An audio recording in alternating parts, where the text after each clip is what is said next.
Find out what's making you sick and how to heal. Antъни Уилям is the medical medium.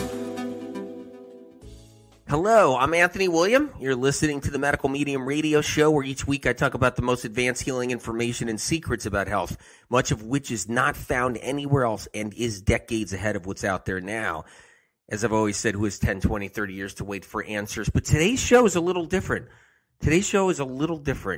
And, of course, you know, we have chronic illness that's involved in this, and there's a part of how that works. But today's show is about your soul's gold. So that's what it's all about today. Your soul's gold. So I want to go right into it. This is really an important show.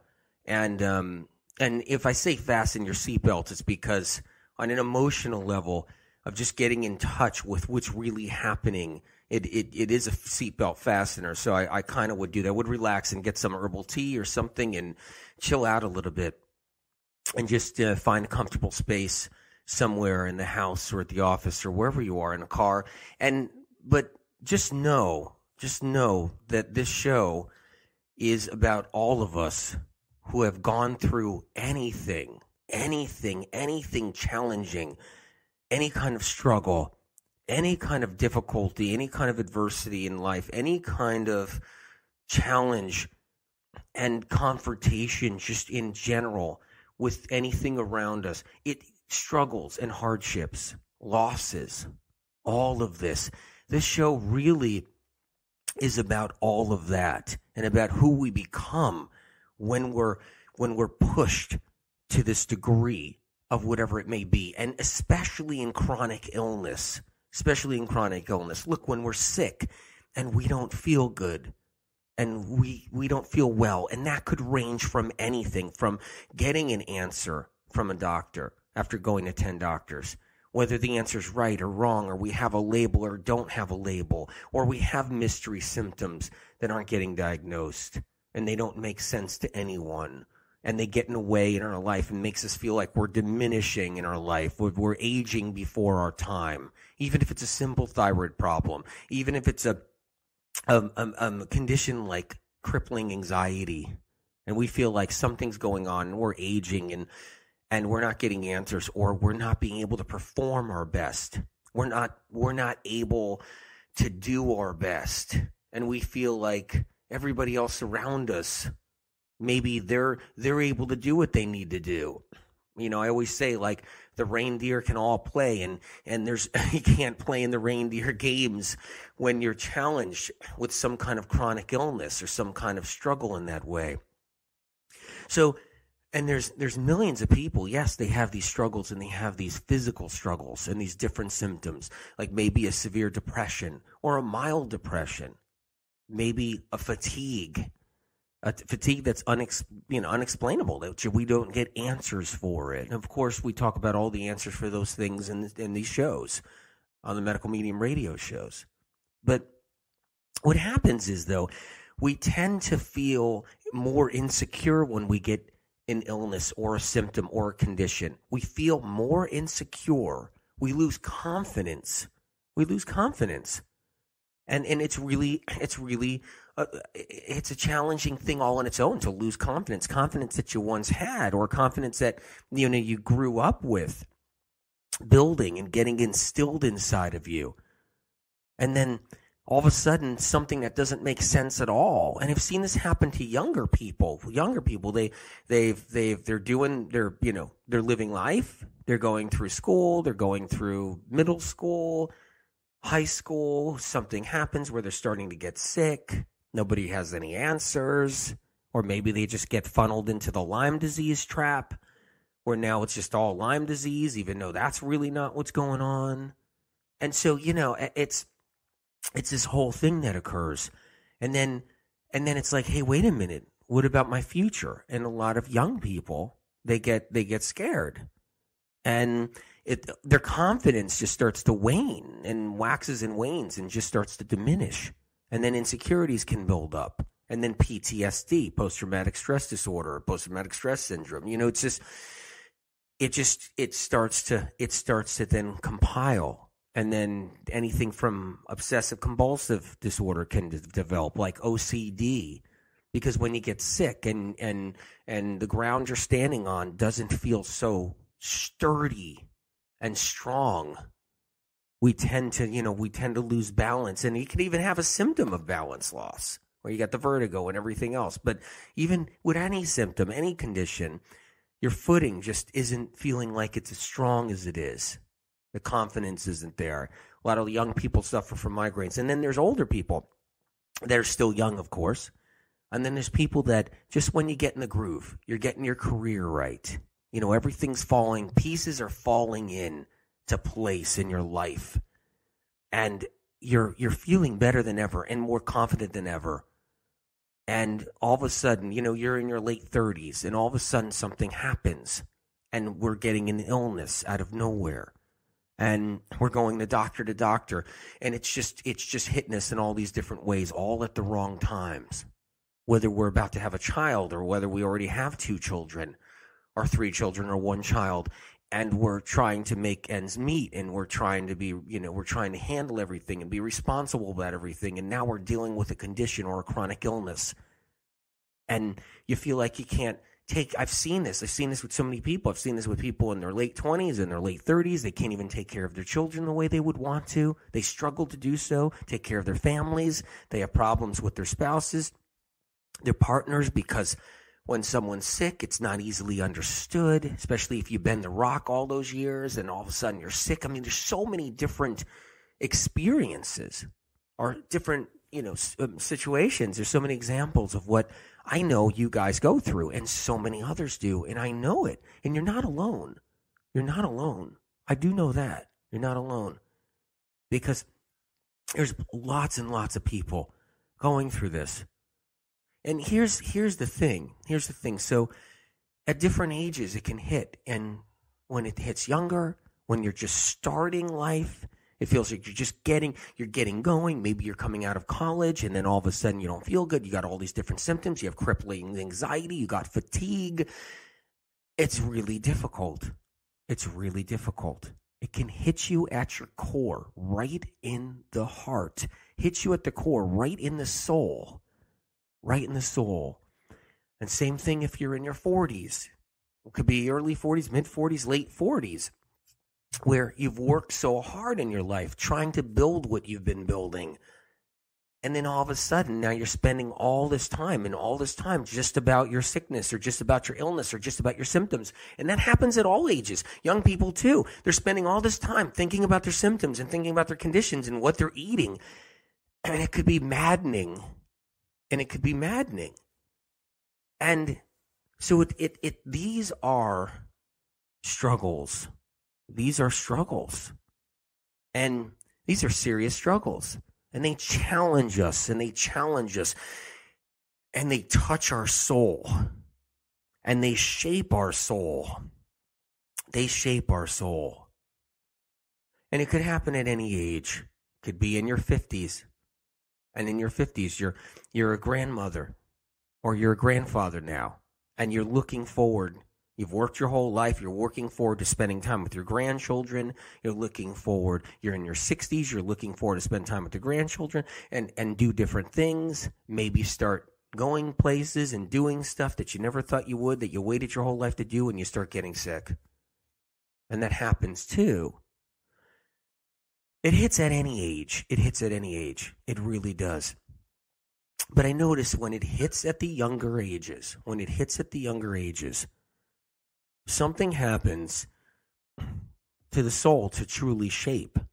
And something happens to your being and your growth and your spiritual growth like no other. And it can, like I say, it can happen like that. You can spiritually grow still being hit with anything when you're in your 50s. Absolutely. I've seen people, and it hits them then. Because what happens is when you get challenged with something on this level, with the chronic illness, or symptoms and conditions, or a diagnosed chronic illness, or whatever it is, and you get challenged with it, something occurs. The weight and the pressure of the challenge, the weight and the pressure does something spiritually.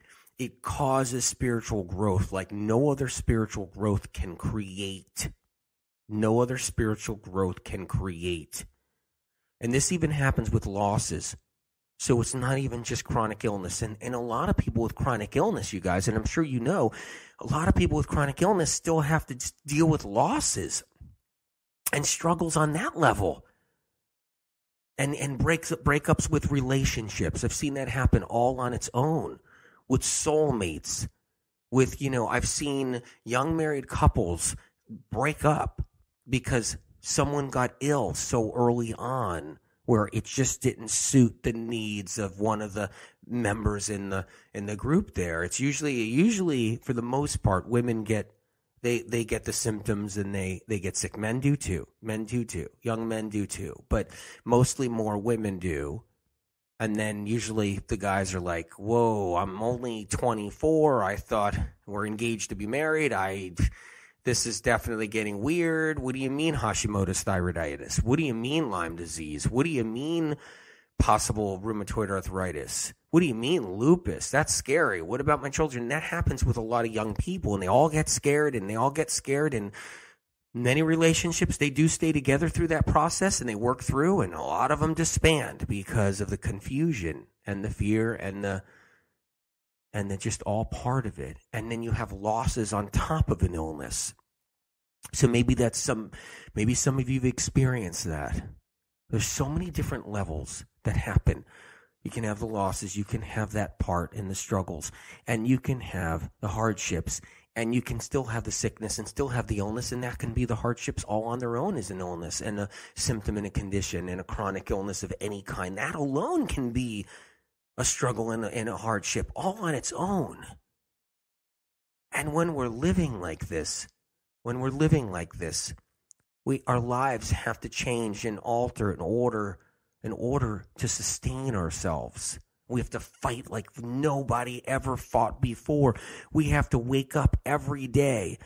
I always say the athletes out there, and I've known some athletes that worked every single day. They would work out all day long. They would push themselves to the limit, whether they were runners, whether they did other things, whether they were anybody, snowboarders, whatever it was, that the Olympic athletes push themselves like no other. And that doesn't compare. That doesn't compare to when you're chronically ill and you wake up in the morning. And I have all the respect in the world for athletes. You better believe it. But it doesn't compare to when you wake up in the morning and you have to push through an illness because all your mindset, all your mental capacity, all your focus is on what doctors am I seeing now? Where am I going? What does my practitioner say? What do I do? Is it working? Is it not working? What do I eat? How do I start my day? Do I take this supplement? Do I take this drug? How do I live my life? What do I tell my family today? How I'm feeling? Whatever. How's my friends? Are they even listening to me anymore? All this stuff and then some. And then whatever else is compiling onto all of it because I'm chronically ill. All of that is harder training than any Olympic athlete does. All the sweat that an Olympic athlete does. And I know I'm friends with Olympic athletes. They're not upset when they hear this because I'll tell you why in a minute. I'll tell you why. And so all that sweat, all that grind that those athletes do. And they work out day in and day out and day in and day out, and they're building muscle and they're pushing through and they're doing what they got to do. All of that doesn't even touch what chronic illness sufferers do as far as athletically. What they do, mentally, emotionally, what they do, even physically to push through an illness. Even just simple, unexplainable chronic fatigue. We know what causes all the different chronic fatigues, all of them, all the different labels of chronic fatigue. We know. But the point is even just pushing through that fatigue, pushing through all of that, that is harder. That takes something else. That takes some kind of spiritual growth. It takes soul power like none other anywhere possible. It takes soul power more so than if you're a cliff climber. If you climb cliffs and you freestyle them and you climb them, because what happens is that kind of what I'm talking about here. What I'm talking about here is a whole different thing, is a whole different level, and I know it for sure. I know what I'm talking about.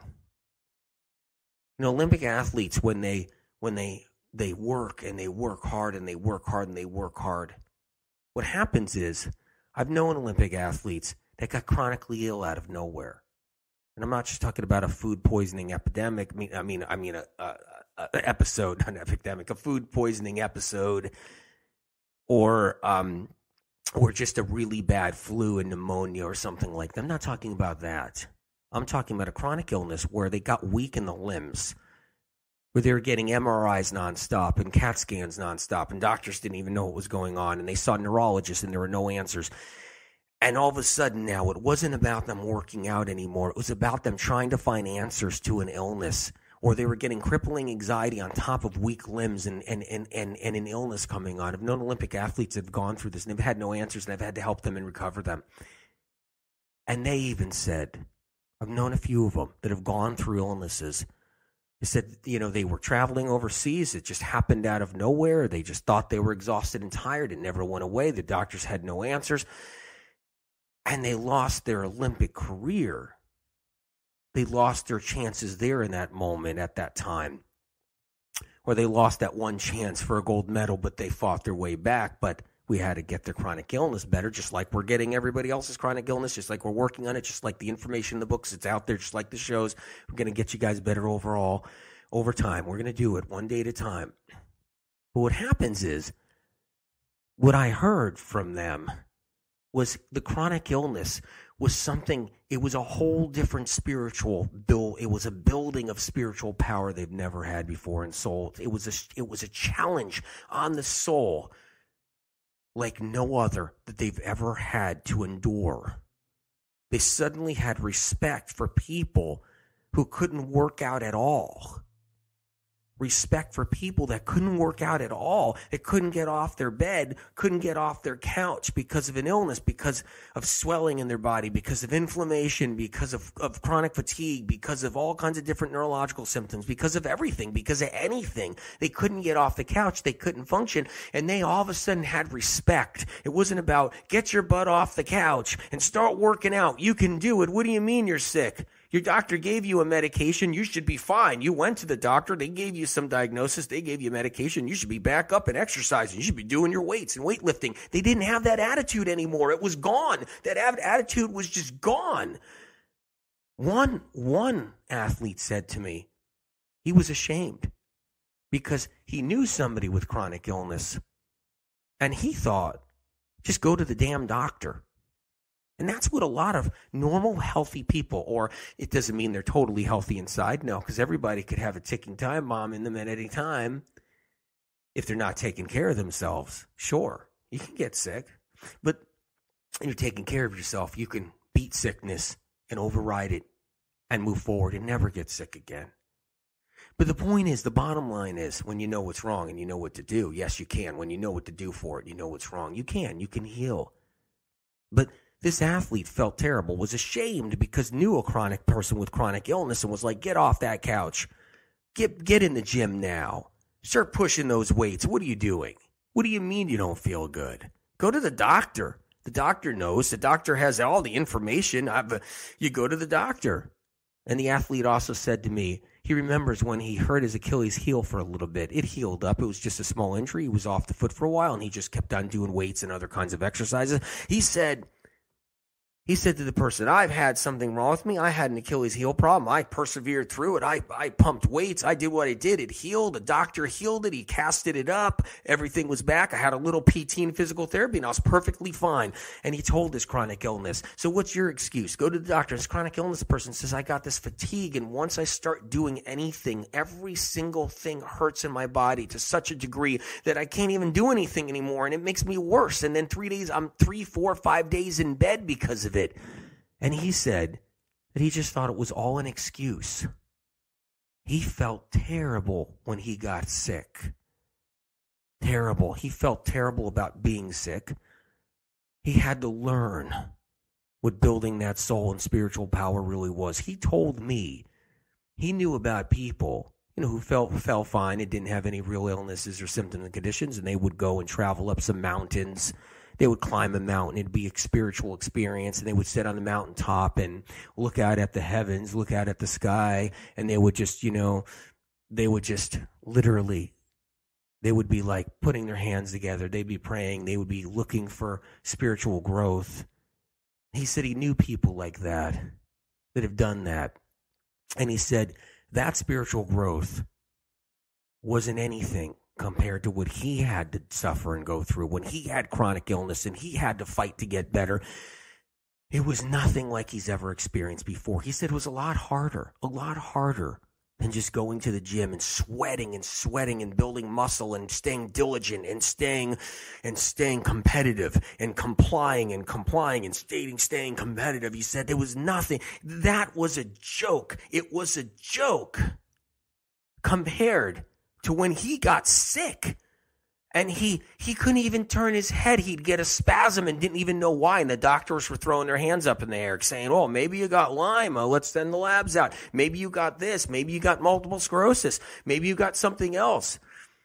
And here's a drug. Try this and try that. And he was quickly learning how flawed the medical system was in chronic illness. He said, Anthony, you've been telling me that for years. We've been friends, and I always respected what you did as the medical medium, he said. I always respected what you did, but I never understood who you worked on. I never really understood who you really worked on. Because I know you've worked on a lot of people, and I know you worked on all kinds of people, and then all around the world, and all walks of life, and who you helped.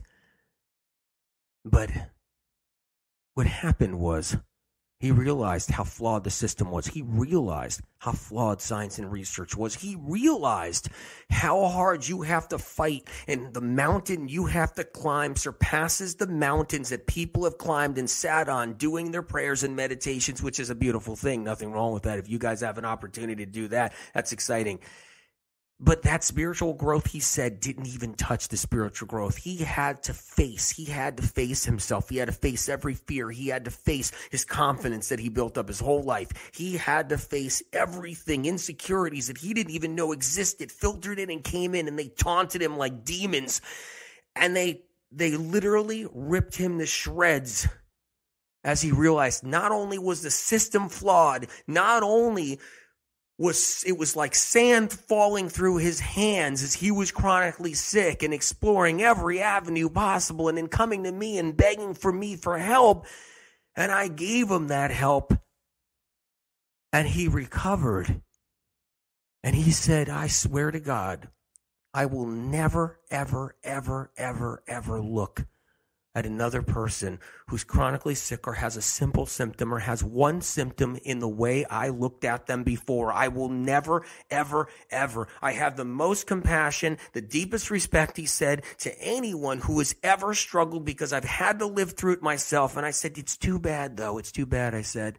It's too bad. And he says, what do you mean? It's too bad that you gotta experience it to see it. I just wish people that were feeling good or good enough to function in their lives would not have to experience what people are going through on that level to respect it. He just said, I know what you're saying. It's a see it to believe it world. You've said that to me before. It's a see it to believe it. It's only real if you experience it. I know you've told me that all this time, and I know I'm cliche to what you've said, and it's true. I've experienced it. I've had to see it to believe it, but I'm telling you now, Anthony, I will never look at another person who's dealing with something the way and the light I've seen before.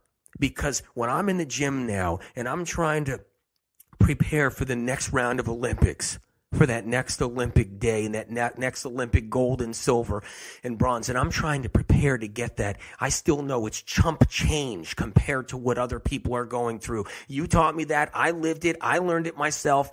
And it's chump change is what it is. That's true. I said to him, it's true. It is chump change. It is. And I said, look, I got respect for what you do. Working out is, and to that degree, training, and that having that kind of religious compliance to training like you do. I know that that's a gift all on its own, and it is a gift. And I'm not disrespecting that at all on any level, on anywhere. I'm not disrespecting that at all. But it's true. It's chump change to what chronically sick people have to endure to heal and rise out of the ashes, to rise out of the ashes. That's rising out of the ashes like no other. It's an entirely different challenge than working up a sweat, daily and training in whatever sport or whatever venue you're in, whatever that may be. That doesn't touch what people have to do when they're chronically ill. And you know what happens when you've been through symptoms and conditions and you've been through struggles and hard times and you've been challenged and you've been pushed to the limit and pushed to the max? You know what happens? It's a weight, it's pressure, and it's a weight, and that pressure and weight does something. It's heavy. It's so heavy. We need to make it light and airy, and we can with truth. That pressure and that heaviness that we bear, that monkey on our back, that gorilla on our back that we bear, that giant knapsack of rocks and stones that we walk around with when we're struggling with the symptom and condition, when we're fighting for our lives, when we're fighting for sanity, when we're fighting the demons, when we're fighting everything. And we're dealing with also loved ones that don't understand, or maybe understand but don't. We deal with all the things. We deal with friends. We find out who our friends really are and who they're not and whatnot. And we just forge ahead, and we have to forgive everybody, and we have to have forgiveness, and we have to train ourselves to have forgiveness, and we have to tap into that heart and soul for that forgiveness. You know, I often hear out there about forgiveness. Let me tell you something. People with symptoms and conditions and illness and chronic illness and diseases that have suffered and fought their way, they have to find forgiveness for the people around them like no other.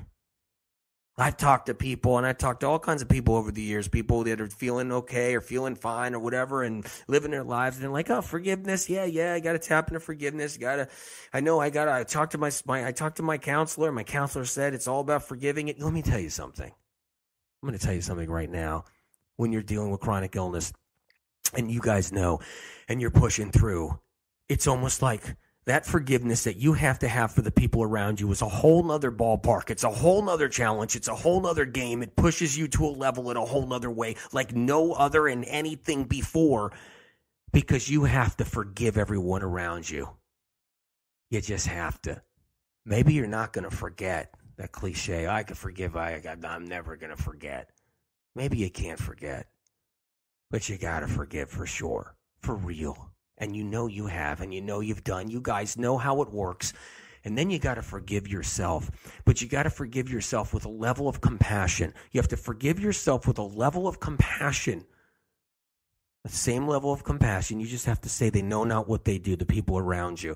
They don't understand my illness. They don't understand my chronic condition. They don't understand my symptoms. They don't understand the crippling anxiety, really. They're trying to understand. They don't understand. I have to have compassion for that. I have to have compassion for them for not understanding. I have to forgive them. I have to forgive myself. I have to have compassion for myself. I have to pat myself on the back with everything I have. I have to have compassion for myself to push through this and get through this and fight through it and rise out of the ashes and fight through my illness and get through this chronic situation and get these symptoms behind me so I can move forward with life in other ways that I haven't been able to do it because I've been stifled and held back and haven't been able to push through. And I need to do that, and I need to get that done, but I'm working on it with everything I have, but my chronic illness holds me back. But let me tell you something. It's holding you back, but it's creating something like never before inside of you. It is building something like never before inside of you. It is something changes within you. It's not just the forgiveness of two others that don't understand or whether they understand or not. God bless them. It's not just that. It's not just the forgiveness to yourself and having that compassion to yourself, which is critical. You have to have compassion for yourself. It's not even that. Something builds in the soul. Something happens in the soul that could not happen in lifetimes, that could not happen otherwise. That doesn't happen otherwise. It won't happen for someone who just lived their life fancy-free with really no challenges all the way to the end and just passed away later on. Their soul won't be like yours. No, it won't. And everybody's soul is different. I know that. That's not what I'm saying. Everybody's soul is different. I'm saying something bigger than that. I'm saying something bigger than all our souls are different. I'm saying when you're pushed to the max and you're pushed to the level like this and you've been through struggles and you had the symptoms and conditions and you've gone through the losses and the struggles all over, emotional and physical, all of it, what happens is your soul changes like no other. It becomes gold like no other. True gold. It's your soul's gold I'm talking about. It's your soul's riches. It's your soul's value. It changes in every way possible. It goes above and rises above all the gold medals anyone can win. It rises above all the solid gold medals. It rises above treasure of all treasures. It's more than just diamonds and emeralds and rubies. It's more than just all the platinum and gold and silver. It's more than all of that because it has a spiritual meaning within it and inside of it that's built inside your soul like none other can ever touch in any spiritual endeavor. In any spiritual endeavor. You know, I've known a woman before. And I still do. We haven't spoken a long time. We speak I think it's like every 4 or 5 years. She contacts me. And she says, "Hey, how you doing? I miss you. You busy saving the world?" I'd be like, I don't know about saving the world. I'm just trying to get the information, trying to help everybody. And, we talk a little bit and everything like that. We met a long time ago. Because she had this experience, a religious experience, a spiritual experience. She was in a car. And that car crashed. And that car was mangled. It was mangled. And when she was in that car, she had a premonition that it was going to crash. There was no signs of that. There were nothing in the way. There was nothing going on. There was nothing happening. She had a premonition. It hit her. The car's going to crash. And she was like, what do I do? Is this real? She felt like it was just like something just told her. And she couldn't tell. She heard it. She thought it. She felt it. She said it was all the above. She felt it. She heard it. She felt the whole bit. And, well, the car crashed. And there was a few cars involved. And the outcome was horrific. She was trapped in the car. They had to cut her out of the car. When they did, they were positive there was going to be really nothing left of her. When they cut her out of the car, she stood up. She took a walk. And it was like she never even was touched. She was never even touched. No one could believe it. Emergency services didn't. It was unexplainable. And what happened was that voice she heard was what she believes was an angel. That's what she believes. She's positive it was an angel because it could be nothing else in her mind and everything else. But she walked away with spiritual growth, and she walked away with something. It changed her life. She was a different person. She said she was always short. Kind of nasty and mean she felt before that experience. She felt that she was not her best self. She felt she was even kind of always had a jealousy about other people and kind of purposely would do things that she felt that she knew was bad. But we're all human. We make mistakes. We do that. And I said today, look, whatever. People, You're good. You're a good person. People do things. They just do things. She said, yeah, but I wasn't a good person, Anthony. I wasn't a good person. When I climbed out, when they pulled me out of that car and I walked around like nothing happened, and there wasn't even a scratch on me.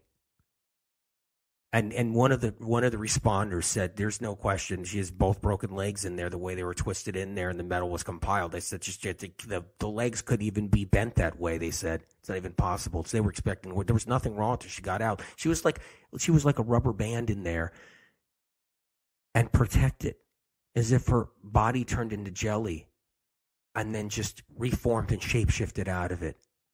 She said that one of her family members, one of her cousins, got ill with a chronic illness. And this was after the fact, after this experience, after this religious experience, after this spiritual experience, after the soul experience. One of her family members, I think it was her first cousin, fell ill with a chronic illness. And she decided to devote her time with her family member, because she was a changed person after her experience in every way. And she walked the walk with this family member and took her to all the doctor appointments and took her to 50 doctors and took her to 80 doctors and took her everywhere, and then heard every symptom over and over again, and stayed over the house and had her stay over her house and watched over her, prepared her food, taking her to functional doctors, alternative doctors, witch doctors, every doctor possible, from here to Brazil, to every part of the world and continent. She spent the money she earned in her job on this person, brought her everywhere on the planet for help, and watched this cousin of hers, who she adored and just loved dearly, suffer and struggle with everything in every way possible. And she saw that her cousin, this beloved cousin, had soul like none other, that her experience could not even touch. It couldn't even touch the experience that she had in that car wreck, pulling out of there and changing her life, did not even touch what was happening in her cousin, in her body, what was happening in her soul on every level, to the degree she witnessed it, she watched it, she saw the symptoms, she heard it, she even felt like she felt it. She went to every doctor appointment, she saw every loss occur from it, she saw every bit of confusion, she saw where science and research completely fell short of even helping her. She saw it all, and she said that right there, and living through that, and what she lived through and what her cousin lived through, said was like 1,000 car accidents with 1,000 angels in the car, and walking away completely changed as a changed person 1,000 times over. Still, she felt didn't compare or touch what the soul's gold that built up in this person, her cousin's soul, was built up with, the gold and the treasure and the diamonds and rubies. She was in awe. She was in awe to this person, to this relative of hers. She looked to her with the highest regard, the highest respect, and the highest integrity possible. She looked to her as a hero. She looked to her as if she was Martin Luther King and Gandhi. She looked to her as if she was a savior. She looked to her because she saw like no other what she went through, and the soul of her changed, and she watched it from when the cousin fell ill all the way going year after year. And she stayed with her cousin strong, and she took care of her, and she helped her along the way. And she said, Anthony, I swear to God, my cousin's soul is unlike any soul there is. And I said, I understand. She goes, I knew you would, because you're like the only one to understand this kind of thing. And I knew you would. And she called me to tell me this, and we talked all about it. And she said, I knew you would understand. And I said, look, Gloria, you have to understand. I said, it is the soul's gold you're talking about. It's a compilation of the jewels of struggle, and the gems of loss, and the diamonds of hardship, and the platinum and the gold of the struggle and nature of the hardship of it all, and the loss, and everything you fight for, and all day and every day you fight for. And let me tell you what that soul's gold does. And here's the part I want to tell everybody right now. This is what this soul gold does. To begin with, the illness and the struggles we get and the chronic illness and the symptoms and the diseases that we're challenged with are to try to stop us from becoming something. It's trying to stop us from doing the good in the world. It hits special people. If you have an illness, if you have a symptom and you have a condition, it's because you're special in a certain way already. There's something inside of you that's probably supposed to change the world and will. And what happens is, and what I say by probably, because you can change the world in different ways. And so because someone is going to say, I couldn't change the world, there's no way. I doubt that. No. Because you would change the world in a different way. There's so many areas of the world you can change. And there's all these people, everybody that has the symptoms and conditions they're supposed to, without those symptoms and conditions, they're supposed to be world changers. So something gets in the way of that. Something comes, the chronic illness, the disease, the symptoms come and they challenge that and they try to stop that from happening. But what happens is it backfires, and it always does. It backfires and it always does. I'm telling you, I know this. It backfires. And what happens instead is not only do you fight through your illness and struggles and build that soul's gold, not only do you do all that, but you change the world with it and after it. It comes. I've watched it. I've seen it all these decades, people changing the world because they got sick, even on the smallest ways. But you need to know the smallest ways are some of the biggest ways there is, some of the greatest ways there is that changes the world. And I'm watching it out there, and I see it out there, and I'm telling you right now, it's real and it's happening. So our soul's gold does something for us. Those wounds do something for us. That pressure does something for us. Everything about it does something for us like never before. It pushes us to the limit of not only supposedly to change the world, that we were supposed to do something, but it even pushes us further, so we actually do. So something does happen. So something does alter in the world. So we do things around the world around us. It could even be. I don't mean in the world in a whole, and maybe that too, of course, for many. But it's all in the above. It's all of it. And Gloria saw her cousin do that, not only become the soul she did, which was unimaginable to her, which superseded, which climbed above all other aspects of which she felt was spiritual growth, even in her most unbelievable experience that occurred in her car crash. And I said, yeah, but that car crash was a big deal. She said, it was nothing compared to this. Nothing compared to what I've watched my beloved cousin go through, do, and become. When I speak to her and she speaks, Antъни, when I speak to her and she speaks, there's a sound in her voice that I hear, a power that I hear, a power like no other that I hear that comes deep within the soul. And it's big. And it's profound. And I said, yeah, that's the treasure. That's the treasure you're hearing coming through. That's the soul's treasure. The soul's treasure you're hearing come through. And it rides over every medallion. It rides over every medal that hangs on anybody's neck. It rides over any achievement, any academic achievement. It rides over it. It rides over it. There's, I've run across a lot of young people.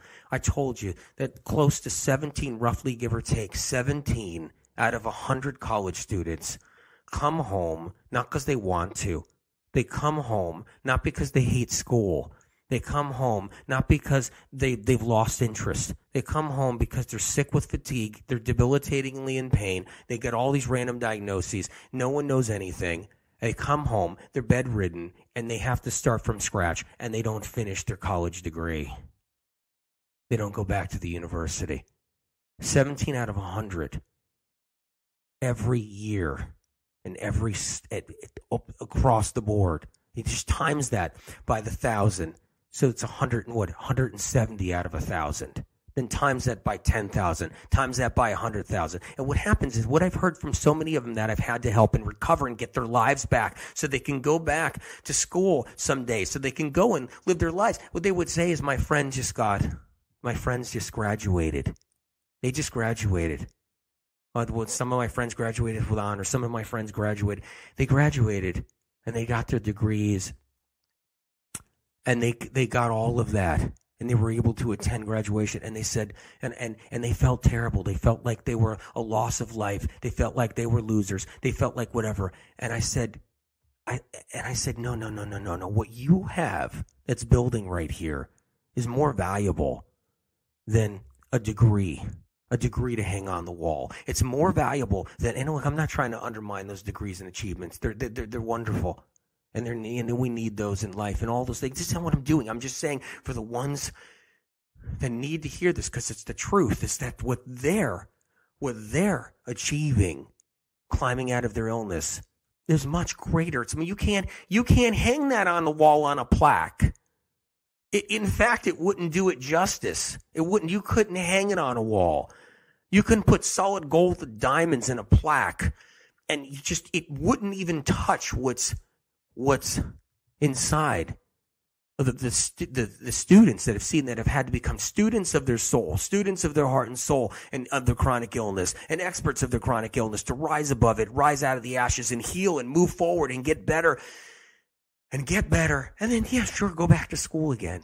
And you know what? Many of them that I've helped have gone back to school, recovered and gone back to school, and they've gotten their degree, and they said that degree didn't really have a lot of meaning compared to what they've gone through. Sure, they respected it, they honored it, it did whatever, and it did what it did, and had its purpose.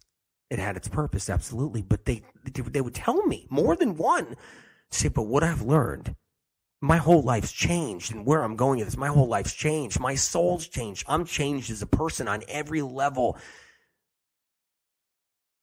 And you know, and I told those stories to my friend Gloria, and she said, well, it's definitely similar. It's similar to what my cousin's gone through, because you couldn't hang it on the wall. You couldn't put it in a plaque. You couldn't embroider it with diamonds and emeralds. It just wouldn't do it justice. And when illness and struggles and hardships try to hold us back, when they try to hold us back to stop us from changing the world, it backfires, and it totally blows up, and it explodes, and it backfires, and we end up changing the world more than we would have ever done anyway. We end up rising out of the ashes and healing. We end up getting better and stronger. But what happens is we have something no one else has. We have this soul's gold like no one else has. And we have this power nobody else has. And as we heal all through it and move forward, anybody we talk to, the words that come out of your mouth are different than they would have ever been anytime else. And they're profound, and they change the lives of others, whether they can tell in that moment or they can tell later on. And if they don't tell in that moment, that's fine. And it ends up changing their lives later on. Something happens that no one can touch. No one's got their finger on. That no one's got on you. No one's got on you. Something happens when you go through what you've gone through, and your soul's gold builds and strengthens and becomes like no other. Your spirit, your heart, and your soul like no other before. And you can't touch that. No one can touch that out there. You need to know that. No fancy free person who hasn't had any real symptoms or conditions, some sniffles or something or whatever, they go to the doctor, they take an antibiotic or whatever it is. No one can touch what you've gone through. And no one has the soul that you have. Sure, they have a wonderful individual soul. Sure, we all do here. But this is different. This is different. You need to know what you have and you harbor. You need to know what's in your hands. You need to know, and I think you do, because I think you've had to do the forgiveness. I think you've had to find the forgiveness. I think you've had to have compassion for yourself and pat yourselves on the back. You have to have compassion. You better believe it. You know what you've been through. You have to be easy on yourself. You have to have a light heart through it, because you have to understand what kind of treasure you're talking about, what kind of treasure you're dealing with, what kind of treasure that's within you, what kind of treasure within inside your soul, what kind of treasure you're about. what kind of treasure is in your hands. You have to be easy on yourself. You have to have a light heart. You have to, with all you got to keep a light heart through your healing process, no matter what challenges you on a daily basis, no matter what you got to push through, no matter what doctor you have to go now and see, no matter where you have to figure something out, no matter where you've been through. You have to keep the faith. You have to keep a light heart. And you have to pat yourself on your back, and you have to have compassion for yourself with everything you have. And when your doctor doesn't understand or doesn't believe in what you're saying, you have to have some forgiveness there. Absolutely. Because when you're building that soul's gold, you're just going to have the forgiveness there. That's what helps build it. And you got to forgive yourself, and you got to forgive yourself, because what happens to everybody who falls ill, what happens to everybody who's sick longer than a week, longer than 2 weeks, longer than a month, longer than 6 weeks, longer than 2 months, what happens to everybody who's sick for longer than what what the world thinks they're supposed to have or do, what happens is they hate on themselves.